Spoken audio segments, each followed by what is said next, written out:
YCP నేత గన్నవరం మాజీ MLA Vallabhaneni Vamsi కేసుల కష్టాలు ఇప్పట్లో తీరేలా లేవు.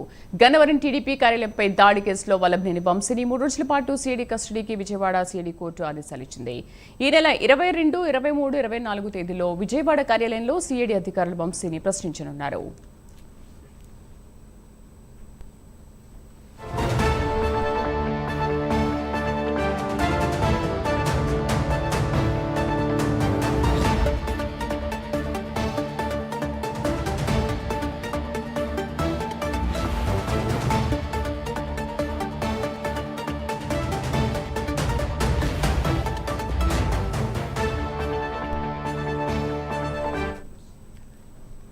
మరోపక్క వల్లభనేని వంశీ బెయిల్ పిటిషన్పై ఈ సాయంత్రం 4 గంటలకు ఎస్సీ ఎస్టీ ప్రత్యేక న్యాయస్థానం తీర్పు ఇవ్వనుంది. సత్యవర్ధన్ కిడ్నాప్ కేసులో అరెస్టే రిమాండ్లో ఉన్న వంశీ తనకి బెయిల్ ఇవ్వాలని కోరారు. దీనిపై వాదనలు ముగిశాయి.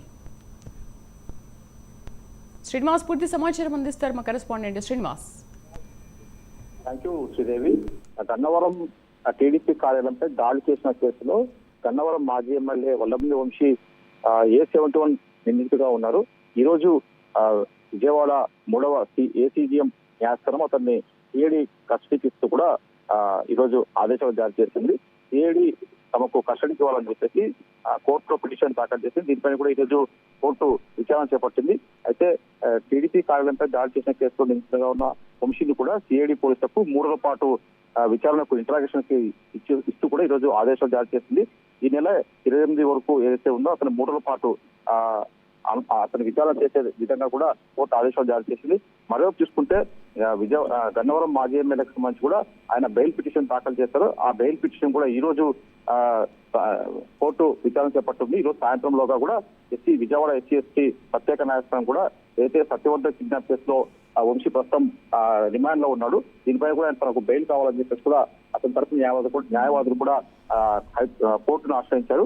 ఈ నేపథ్యంలో ఈ రోజు ఇరుపక్షాల వాదన కూడా పూర్తయ్యారు. నేడు ఈ రోజు మరి వంశీకి ఏదైతే సత్యవర్ధన్ కిడ్నాప్ కేసులో నిందితులుగా ఉన్న గన్నవరం మాజీ ఎమ్మెల్యే వల్లభనేని వంశీకి మరి ఎస్సీ ఎస్టీ కోర్టు ఈ రోజు బెయిల్ ఇస్తుందా లేకపోతే రిమాండ్ పొడిగిస్తుందని చెప్పేసి ఈ రోజు సాయంత్రంలోగా న్యాయస్థానం తీర్పు ఇచ్చే అవకాశం ఉంటుంది.